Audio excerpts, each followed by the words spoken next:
Campus club में दोबारा आप लोगों का स्वागत करता हूं और आज हम दोबारा बात करेंगे डेल कार्नेगी की बुक अच्छा बोलने की कला की कल के भाग से आगे।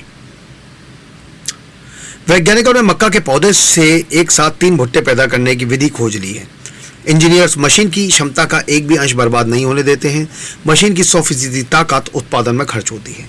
आज के दौर की तेजी के साथ कदम मिलाने की कोशिश कीजिए और समय का एक भी क्षण बर्बाद होने से बचाइए।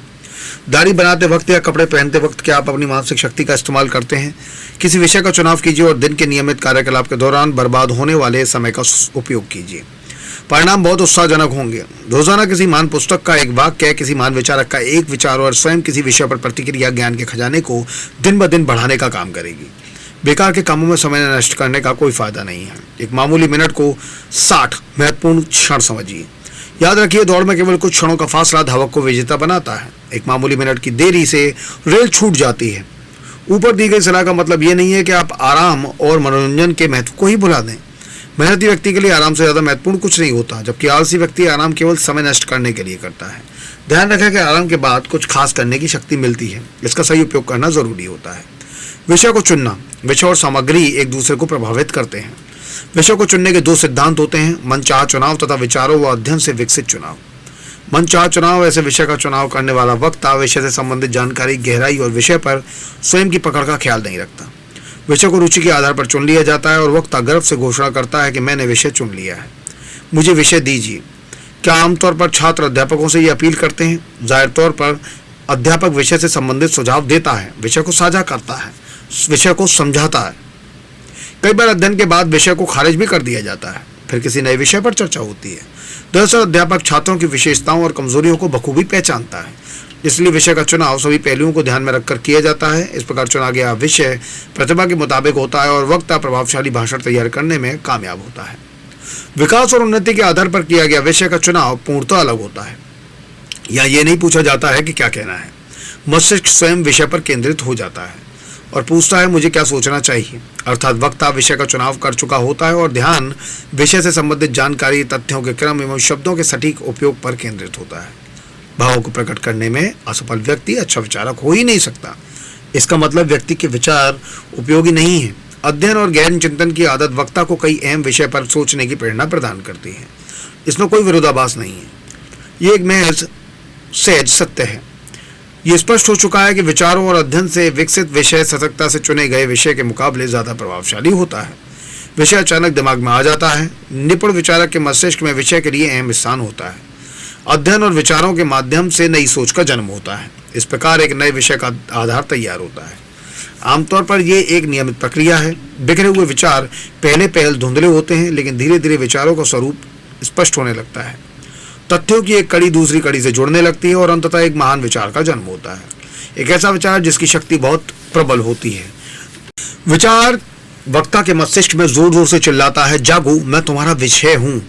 अब मुझे अपने शब्दों के जादू से महान स्वरूप देने में जुट जाओ।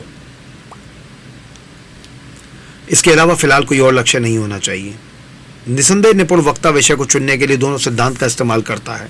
जे बर्ग एसनवीन के मुताबिक दोनों सिद्धांत का इस्तेमाल करने की विधि में भी विचारों और अध्ययन से विकसित चुनाव का उपयोग होता है, क्योंकि कोई भी वक्ता ऐसे विषय का चुनाव नहीं करता जिसमें गंभीरता का अभाव हो। विषय वस्तु का निर्धारण। यदि भाषण का विषय किसी दूसरे व्यक्ति द्वारा तय किया गया है तो बौखलाने से बेहतर होता है कि विषय से संबंधित उचित जानकारी जुटाई जाए और जमकर तैयारी की जाए। जिस सिद्धांत के आधार पर वक्ता विषय का चयन करता है, विषय वस्तु का चयन भी उसी आधार पर किया जाता है। स्वयं से अन्य लोगों से पूछिए, किसी विशेष उत्सव या समारोह को किस अंदाज में आयोजित किया गया है, कितने दर्शकों के आने की उम्मीद की जा सकती है, समाज के किस वर्ग के दर्शक उपस्थित होंगे, विषय विशेष पर दर्शकों का नजरिया क्या है, मेरे अलावा और कौन भाषण देगा, समारोह के दौरान क्या मेरा नंबर पहला होगा या मुझे अंत में मौका दिया जाएगा, बाकी वक्ता किन मुद्दों पर भाषण देंगे, मंच किस तरह तैयार किया गया है, भाषण को प्रभावशाली बनाने के लिए क्या कुछ बदलाव करने चाहिए, भाषण के लिए कितना समय मिलेगा। कई बार भाषण विषय, वक्ता, दर्शक, समारोह और जगह के मुताबिक नहीं होते हैं, लिहाजा भाषण से पहले इन सभी पहलुओं की जानकारी आवश्यक होती है। क्या कहना चाहिए, कैसे कहना चाहिए और किस परिस्थिति के मुताबिक कैसा अंदाज अपनाना चाहिए। भाषण का 90% प्रभाव इन पहलुओं पर आधारित होता है। इसके अलावा वही फरमाइश पूरी करनी चाहिए जो पूरी करनी संभव हो। निश्चित तौर पर एक गोल छेद में उसी आकार का चौकोर टुकड़ा नहीं डाला जा सकता। अनुपात का सवाल। भाषण में विचार और संदेश के महत्व को समय के आधार पर निर्धारित कीजिए। यदि भाषण के लिए 10 मिनट का समय निर्धारित किया गया है तो इसे 11 या 12 मिनट तक ना खींचें। ज़्यादा बेहतर है कि भाषण को 9 मिनट में ख़त्म किया जाए। वक्ता के पास अगले वक्ता और दर्शकों का समय ज़ाया करने का हक नहीं होता। सही समय पर भाषण खत्म करने के लिए उचित तैयारी कीजिए। खाका तैयार कीजिए कि विचार एवं संदेश को कितना समय देना है। भाषण के सभी हिस्सों को ज़रूरत के मुताबिक सही अनुपात में बांटने की कोशिश कीजिए। भाषण कम समय में समेटने वाला वक्ता को दर्शक बार बार सुनना पसंद करते हैं, लिहाजा भाषण को बेवजह लंबा कर अगले मौके को हाथ से न जाने दें। अगला महत्वपूर्ण पहलू यह है कि भाषण के किस हिस्से को कितना महत्व देना है। एक बार निर्णय हो जाने के बाद वक्ता को मालूम होता है कि भाषण के किस हिस्से को ज़्यादा प्रभावशाली बनाना है और उस विचार को प्रस्तुत करने के लिए कितने अभ्यास की ज़रूरत है। कई वक्ता 10 मिनट के भाषण में 8 मिनट गंवा देने के बाद जागृत होते हैं। ये बिल्कुल इस प्रकार है कि मकान तैयार करने के लिए जमा राशि में से 80% गलियारा बनाने में ही खर्च कर दिया जाए। यही अनुभव भाषण के दौरान समय के सही उपयोग का संकेत देता है। इसके आधार पर निपुण वक्ता भाषण के प्रभाव और संदेश को दर्शकों की उम्मीद से पहले खत्म कर देता है। वास्तविक स्रोत का दोहन। भाषण की विषय वस्तु को जीवन प्रदान करने के लिए सबसे पहले तथ्यों को जुटाना चाहिए। शब्दों के उच्चारण में प्रभुत्व स्थापित करना चाहिए ताकि आप कह सकें, मैंने जिले की सभी मिलों के कर्मचारियों से संबंधित कागजातों की जांच की है और निष्कर्ष निकाला है कि 32% बच्चों की आयु नियमों के अनुसार सही है। प्रभुत्व का इससे बेहतर उदाहरण नहीं हो सकता। भाषण में पेश की गई दलील और अपील को प्रभावशाली बनाने के लिए तथ्यों की जांच पत्रकारों की तरह करनी चाहिए। हालांकि ऐसा करने में मेहनत लगती है, लेकिन यह प्रक्रिया कष्टप्रद नहीं होती। सही तथ्यों की जांच के लिए रुचि का होना बहुत जरूरी है। याद रखें कि वास्तविक जांच के द्वारा जुटाए गए तथ्यों से आत्मविश्वास बढ़ता है और यह आत्मविश्वास स्वाभाविक रूप से मंच पर प्रदर्शित होता है। रचनात्मक कार्य करने वाले लोगों के साथ समय व्यतीत कीजिए। सच्चाई को ग्रहण करने के लिए आंख, कान, दिल व दिमाग को चौकन्ना रखिए और सही निर्णय पर पहुंचने के बाद ही सत्य को उजागर कीजिए। इस प्रकार ग्रहण किए गए सत्य को दर्शक दिलचस्पी से सुनते हैं। याद रखें, जीवन से जुड़े वास्तविक सत्य को सुनना पसंद किया जाता है। पुस्तकालय का प्रयोग। संदेह रहित खजाना छोटे से पुस्तकालय में मिलता है। किसी पुस्तक को चाहे कितने भी मन और ध्यान से क्यों न पढ़ा जाए, पुस्तक में अध्यायों का क्रम याद नहीं रहेगा।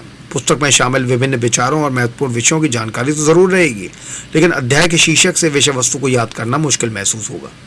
अतः शीर्षक के जरिए अध्याय की विषय वस्तु याद रखने के लिए पुस्तक के अध्यायों पर मौका मिलते ही नजर डालने की आदत विकसित कीजिए। पुस्तकों के विभिन्न संकलनों की सूची पर मौका मिलते ही ध्यान दीजिए और अध्यायों को शीर्षक के अनुसार याद रखने की कोशिश कीजिए। इसके बाद पन्नों पर सरसरी नजर डालिए और मानसिक और वास्तविक टिप्पणी तैयार कीजिए। इसके बाद पुस्तक के रोचक और अहम संदेशों को ध्यान से पढ़िए। हर पुस्तकालय में ऐसी पुस्तकें जरूर होती हैं जिन्हें आज नहीं तो कल जरूर पढ़ा जाएगा। यदि आप पुस्तकों से घनिष्ठता बनाए रखेंगे तो भाषण के दौरान उदाहरण के लिए कई किस्से याद आ जाएंगे। यदि समय पहले पढ़ा गया विचार एकदम ताज़ा हो जाएगा। महान पुस्तक के हर अध्याय में एक महान संदेश छुपा होता है। यदि पुस्तक में शामिल किसी महान विचार की चर्चा विषय सूची में नहीं की गई है तो हतोत्साहित नहीं होना चाहिए। संदेश की महानता विषय सूची पर निर्भर नहीं होती है। इस विधि के अनुसार विचारधारा से संबंधित जानकारी जुटाने की कल्पना कीजिए। जाहिर है, सबसे पहले पुस्तक के शीर्षक पर ध्यान दिया जाएगा। इस प्रयत्न में आपके हाथ स्कैफर की विचारधारा और विचार करने का अभ्यास नामक पुस्तक लग सकती है। इसके अलावा क्रामर की चिंतन की कला पर छात्रों से वार्तालाप नामक पुस्तक से कई महत्वपूर्ण जानकारियां हासिल की जा सकती हैं। स्वाभाविक तौर पर इसके बाद मनोविज्ञान से संबंधित पुस्तक की आवश्यकता महसूस होगी। इसके लिए भी रास्ता है। यदि आप मानव ज्ञान से संबंधित पुस्तक का अध्ययन कर रहे हैं तो इस ओर आपने एक कदम पहले ही बढ़ा दिया है। अचानक एहसास होगा कि मुहावरों से संबंधित विश्वकोश और शब्दकोश का अध्ययन भी करना चाहिए। जाहिर तौर पर इससे संबंधित ढेरों सामग्रियां उपलब्ध हैं। सवाल यह है कि मौजूदा सामग्री में से किसका अध्ययन किया जाए। विश्वकोश में चिंतन से संबंधित सभी उल्लेखों पर ध्यान दीजिए। मुहावरों से संबंधित शब्दकोश में भी समान दृष्टिकोण अपनाने की कोशिश कीजिए। यही नहीं, काल्पनिक कथाएं पढ़ने से भी भाषा शैली सुधारने में मदद मिलेगी। मुख्यतः जीवनी और निबंधों पर विशेष ध्यान देने की जरूरत है। शुरुआत करने के लिए अपने साथ नोटबुक रखें या फिर छोटी डायरी या कागज का प्रयोग करें और दिन भर के अध्ययन को कागज पर उतारने की कोशिश करें। अपने अनुभव, विचारों व ज्ञान को नोटबुक पर उतारते रहें और अध्ययन के द्वारा मिली जानकारी के साथ उसका संबंध स्थापित करते रहें। कुछ समय में सकारात्मक प्रभाव महसूस होने लगेगा। निसंदेह नोटबुक लिखने की आदत में कड़ी मेहनत की आवश्यकता होती है, लेकिन याद रखें, भाषण के बिगड़ने की मुख्य वजह प्रतिभा नहीं बल्कि तैयारी की कमी होती है। अधिक आत्मविश्वास आलस्य का घनिष्ठ मित्र होता है और दोनों वक्ता के पुराने शत्रु होते हैं। सभी उत्तम विचारों की सूची तैयार कीजिए और नोटबुक में सुरक्षित रखिए। यदि आप पत्रिका का संग्रह करते हैं तो महत्वपूर्ण लेख का वर्ष, महीना और तारीख के मुताबिक सूची तैयार करें। इन लेखों के साथ अपने विचारों को भी कागज पर उतारिए और संरक्षित कीजिए। भाषण की रूपरेखा, इसके बारे में ज़रूर बात करूंगा आपसे कल के कैंपस कनेक्ट में। बने रहिए मेरे साथ 90.4 मेगाहर्ट्ज़ कम्युनिटी रेडियो ज्ञानवाणी पर।